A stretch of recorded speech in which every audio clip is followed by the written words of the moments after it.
actually by the beach.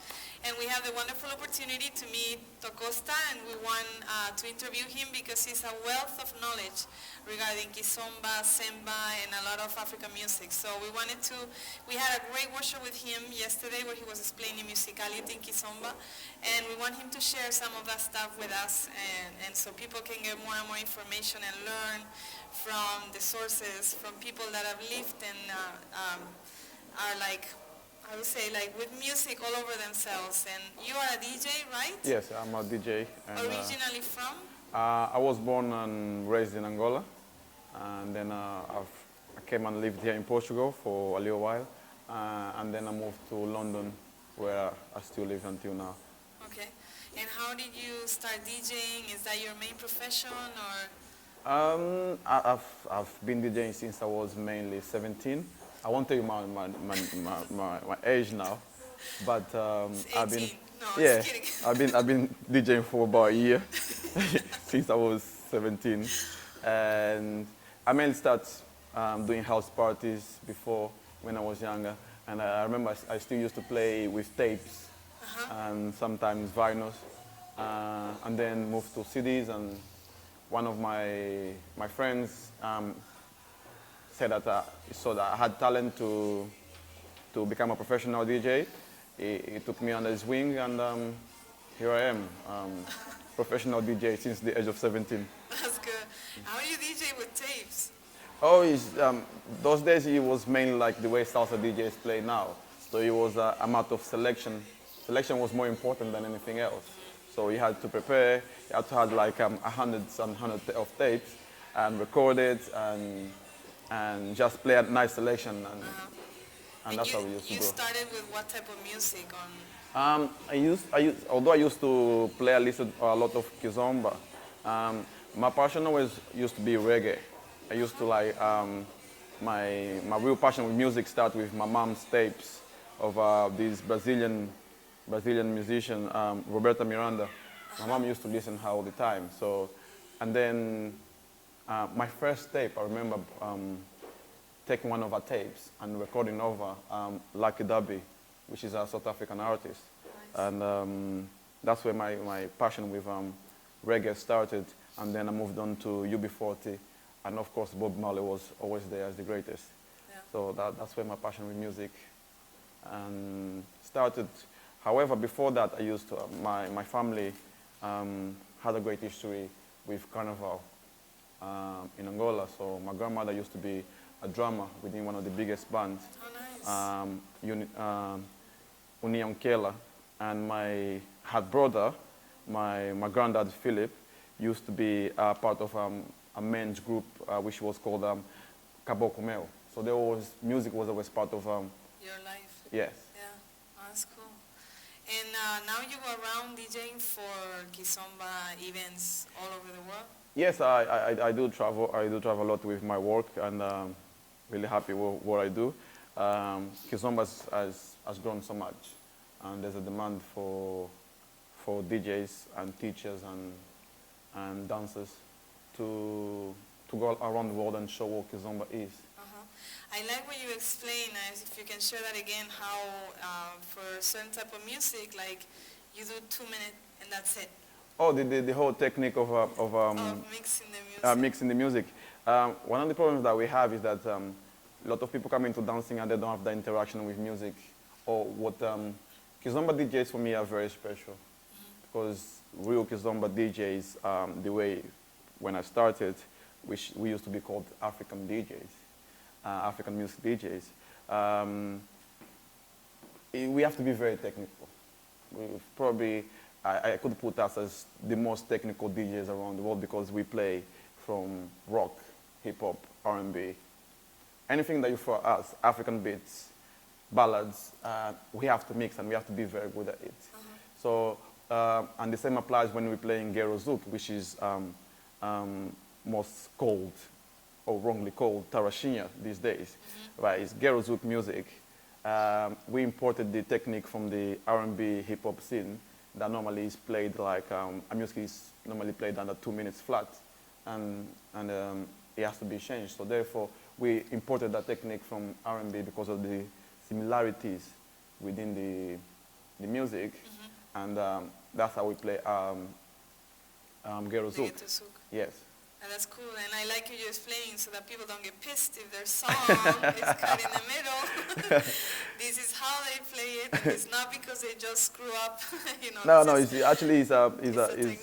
a very hard technique to master, and you have to be very, very good at it, because you need to make your mix, and the music has to come on one again, so the dancer will feel that he's on one, and it's a lovely technique to have it. And if people stop dancing their favorite songs, because we have to accommodate everyone.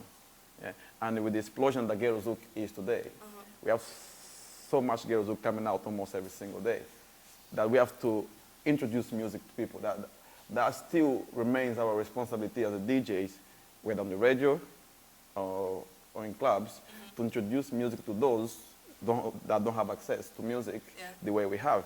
Therefore, there's an interaction between us and the dancers, and then they can become buyers, and they'll go on internet and buy music, hopefully, not downloading for free. And we help the artists help us with music, and we help them making their dollars. And that's good. So everybody's happy. Hopefully. I hope they're happy. I think it's important also for a lot of us who are very ignorant about DJing. Nowadays, there's a lot of people that say, I'm a DJ because I have a huge collection on my laptop, and I go and play, and I just switch from one song to the other, and it's quite different. It sounds like you have to know a lot, and you have to know techniques, and you have to know where the beat is to change it correctly, because these things you do them live, right? Yes. I haven't seen a DJ, Kizomba DJ, doing a mix that is being prepared and then drop it in a club or festival. Everything is done live, so you have those little minutes you have to be very good at your craft. And however, there's also the importance of selection, and that's where normally there's the comparison between salsa DJs and Kizomba DJs. Is one more technical than the other? I don't believe so, because if you don't have a nice selection like salsa DJs, they play one track after the other, and there's some great DJs. In England, we have Julian the Duke, Luby, and they are great DJs. And when I play in festivals, I feel happy that they can maintain the other room as busy as I can maintain the Kizomba room, or me or other DJs, because there seems to be like a friendly competition between us. Which room will close later, and it's fine. It's very healthy, and we just play to it, and there's that connection between Kizomba and salsa, which cannot be separated. If you go back to what salsa used to be, and the relation with Cuba and Africa in so many ways, slavery, politics, there's that connection, and it's just going back to what it used to be. So it went apart, and now it's coming back. So the technique of DJs, different technique needs to be used. I don't think I'm a great salsa DJ, because I don't even know what's a good selection of salsa music. However, I have to respect those who understand that process. The same way that salsa DJs do respect the fact that our craft involves more technique in terms of what we play. So. That's very interesting. So when some people say, for example, that I don't like when they play everything in a row, because then I'm stuck with the same partner all the time. What would you tell those people? The world is moving to democracies every day. So therefore, you're allowed to dance 1, 2 songs or 3 songs and move on. In my culture, normally we dance 1 song, we say thank you, we move to someone else and we dance. But however, the way Kizomba is danced here in Western society is different the way we dance. The selections are bigger than what we do. If I play in a proper palop is the African country that speak Portuguese. Yes. If I play in a palop club, my selection of Gero Zouk will be smaller than when I play in a festival or congress. Normally, the division of Kizomba, Semba, and Gero Zouk, Tarashinha, is 20% to Gero Zouk, 40% Kizomba, and 40% Semba. And then there's the animation part where you might listen to a reggaeton, hip hop, R&B, Afrobeat, house, yeah, and all African beats. Therefore, it evolves. Here we, like festival, like festival, the Warsaw Festival, Mambo City, Paris Swimming Festival. All those festivals, they are dedicated mainly to Kizomba, Semba, and Ghetto Zouk. Therefore, the selections are big, longer, and we are devised for people to dance a selection. Yeah? If the music is played properly, therefore, no Ghetto Zouk, you're going to get 5 songs in 10 minutes. Yeah? Do not count the songs. Dance a selection. Yeah? Dance 6 minutes. Then move on. So everyone gets a sharing of, because there's people that still complain that they don't get as much dance as they should because people stick with their partners. There's nothing wrong with it if you enjoy your dance as much as we like. We DJs when we're playing and people know not actually breaking up. That means your mixer so good that they didn't even notice. That they don't even notice. Yeah. So there's the positive side and there's the negative side of being a great professional. Yeah. Yeah, I've heard that some people when they break up are like, no, it's the same song. No, this is the third song. no, it's the same song. Those are the debates that we love to create. Therefore, we're very happy when that happens. And there's a lot of recognition. We always look for recognition from the dancers, and we always look for recognition from our peers. Like, we have much respect. I have much respect for a lot of DJs that are here. And it's nice that I'm listening to, sometimes I'm listening to Carlos King and I'm amazed. Yeah, and he still surprises me and I'm like, wow, that is amazing. Yeah, and Hugo Bosso still, that is the thing for me. And Moreno, Babacar, those guys, they still surprise me from time to time, even though I'm a DJ.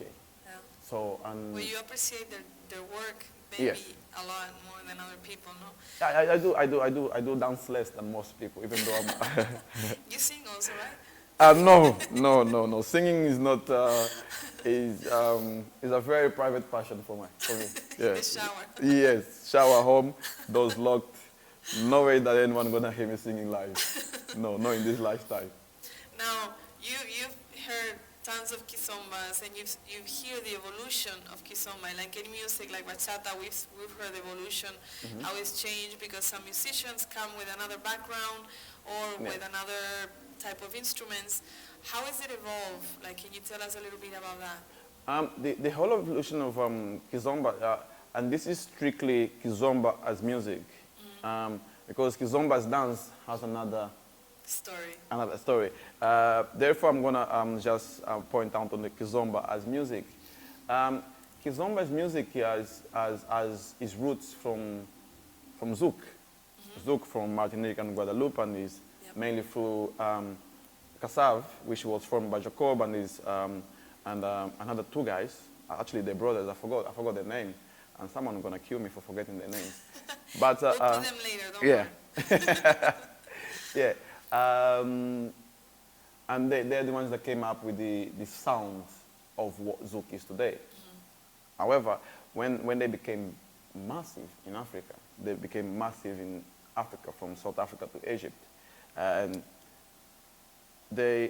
what happened, they brought the electronic side of music to our music, which was more acoustic.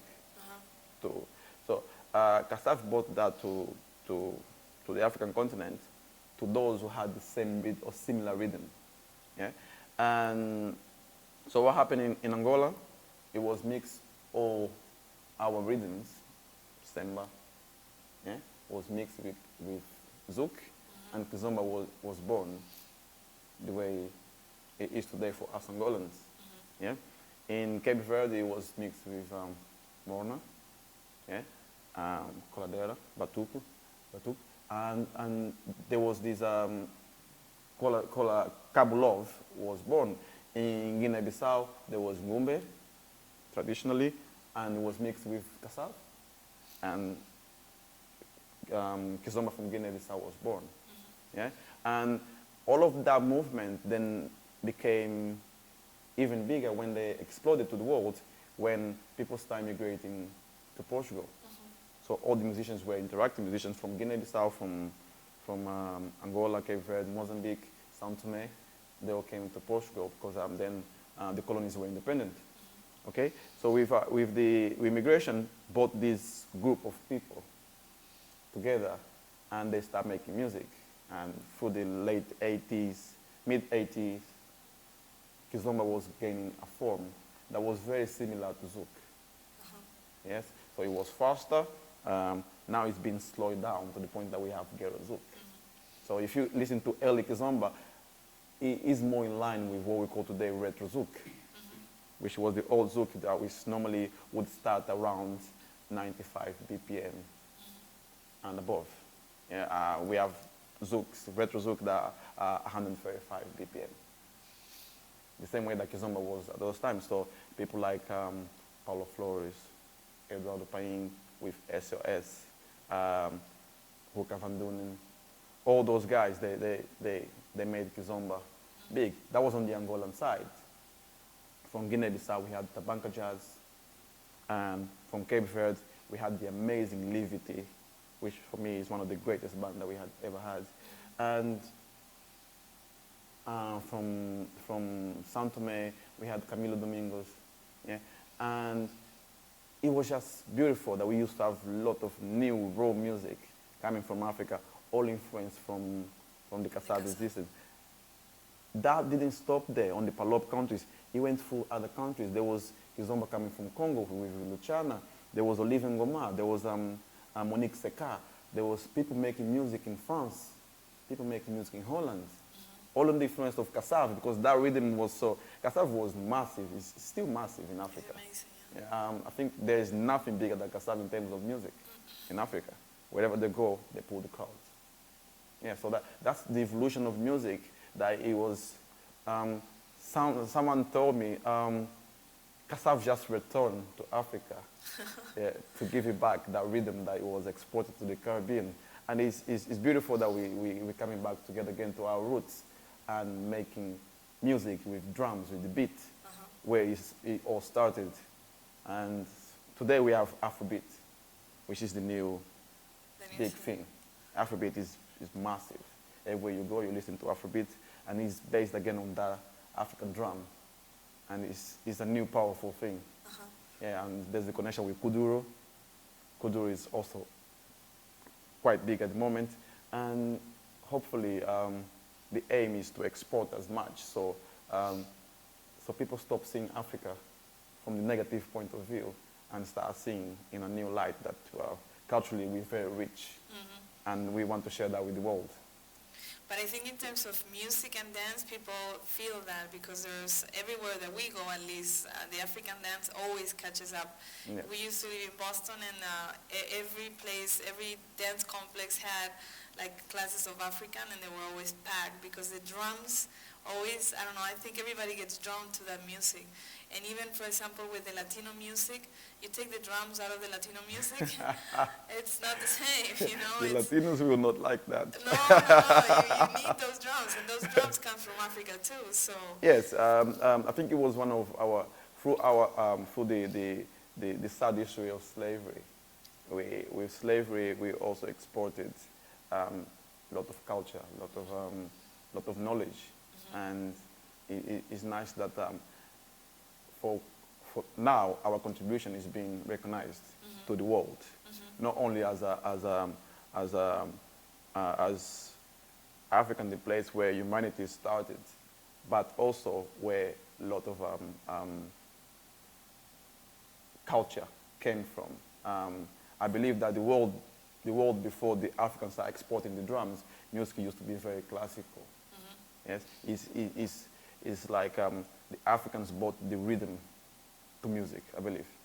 So if anyone has a rhythm, not only the Latinos, but everyone else. Flamenco, we have flamenco, yeah, crazy flamenco. Everyone that has a rhythm is important from us, and it would be nice to have some recognition, but also for us to work together. And because I think when people work together from different backgrounds, they produce great music. Kassav has a lot of members from different parts of the world. Lovely music. Africando. lovely music in terms of salsa. Really So is a lot of African musicians are working with people in Paris, in Portugal, and from Latin America, and music becomes big. We had Cesar Evora working with a lot of international musicians. Bonga, Valdemar Basto working with the BBC orchestra in London. And those are connections that it wasn't believed before that could happen. Now they're happening, and we're getting a lot of beautiful music with the African history coming through it. That's very good. I'm glad to hear that. So, because I'm drawn to everything that has a drum, I'm drawn to it. So, now, one thing that confuses people, and maybe you can tell them how to learn about this, is how to distinguish, for example, fast kizombas from slow sembas. Everybody seems to be switching and mixing, and they don't change the dance when the music changes, and maybe that's a bigger problem. But like I was saying before, most of the things in science has to be exact in order to be accepted in Western society. Before the law came, the rule of law came through that not always 2 + 2 are 4. Yeah, we Africans always lived on the fact that there's always a third factor apart from science. Yeah? And Kizomba's dance is very much based on that because it was born before the Kizomba's music. Yeah? I remember seeing my parents and my granddad and my neighbors and friends dancing Kizomba steps as we dance today to what we used to call plena, salsa in a way. Plena is from the, yes. Puerto Rico. Yes, La Calandria, other African rhythms, bachata. Yes, we still used to do the whole Kizomba steps. And it's beautiful to see that first time when I came to Europe, I saw people dancing bachata, and I was like, that's not the way you should be dancing. I didn't know what bachata was because my parents used to dance on the Kizomba way, okay? But then I realized, oh, okay, so it's something that we imported, but instead of importing the dance too, we just imported the music. And you see people dancing plena in Angola, and it's beautiful. The older generation do it a lot, but it's getting lost in tradition. So we are born with music. We are born with music. We dance because it's part of what we are. One of the problems that we find here in Europe is that people tend to go to dance because they have a social problem. And they start dancing quite late. Therefore, the understanding of music becomes harder. For us, music is always there. It's only when you decide to dance that you make that transition, but music is always there. So our musicality is always on point. Yeah? If you make a bit of 4, we will move to it. Whether walking or anything that we do, we will move to it. Yeah? Some people in Western society, they cannot do that. They cannot identify sounds. Yeah? So the whole definition, to make things easier in terms of what Gero Zouk is, and there's always an exception to the rule, for us DJs, we tend to analyze those songs that have the Zouk flavor to it with a bit of R&B or hip-hop. And normally they are below 90 or 89 to 91 BPM. Yeah? Kizomba brings that Zouk, the retro Zouk, into it. So the feeling is different and it's much faster. However, when you get to Semba, there's Semba cadencia, which is much slower than some faster Kizomba. Yeah? Like the Cape Verdeans, Livity used to make very fast Kizomba because it was part of the influence of Zouk. Yeah? So there's the difficulties of explaining to someone what is Zouk and what is Kizomba and what is a slower Semba. Because when I was being raised and without the technology, Semba was based on the fact that it was sung in Kimbundu, and the band had to have a certain swing and had the instrument that was called reko reko, which is like a bamboo stick that goes ch ch ch ch ch. And in the old Semba, you would hear like ch ch ch ch ch. And that used to make the difference between a Semba song and a non-Semba. The same way that someone explained to me that salsa has to have the clave. Is the clave? Well, yeah. Theoretically, yeah. Yes. Theoretically, so if you take the clave out of it, what does it become? That's a field that I don't want to go because it's not my field of expertise. But Semba also has evolved, and there is a new Semba. There is Semba now sung in Portuguese. There is Semba made by the new generation. And they're not full bands like the people making music now in the bedroom. And they still have the Semba swing. So it's important that people understand that Semba swing.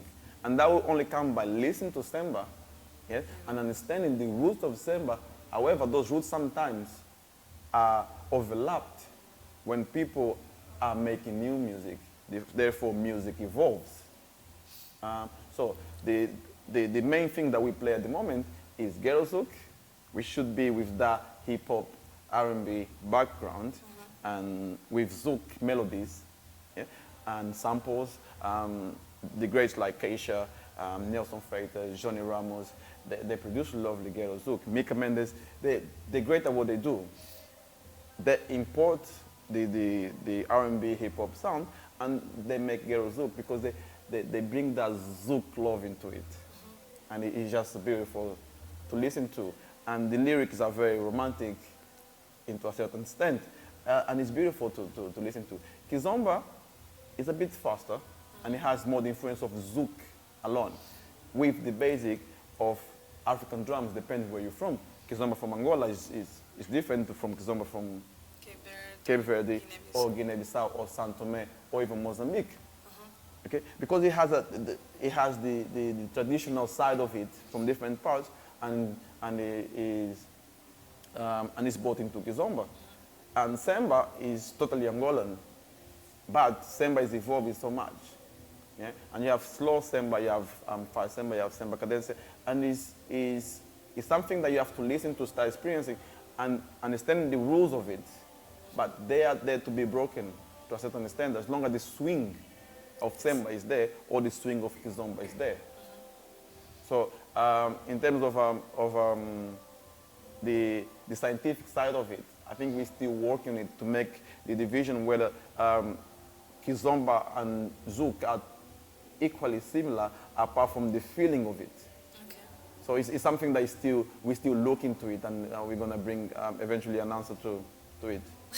You know a lot for 1 year of DJing. See what you can do 1 year. You better get ready. I can keep talking a lot, but I think we have to go and do more stuff. We don't want to keep you for the whole night, because I will listen to you for hours and hours and hours. But it's so nice to share all this information so that people start getting more knowledge of what they're dancing to. Yes, we are here to share. If we don't share, we come from a long way. Most of Palop countries, or most of African countries, we come from a long way. Where we went through colonization, or even we have a bigger problem that was slavery, and then went through colonization, and then the struggle for independence, and eventually civil war to most of countries.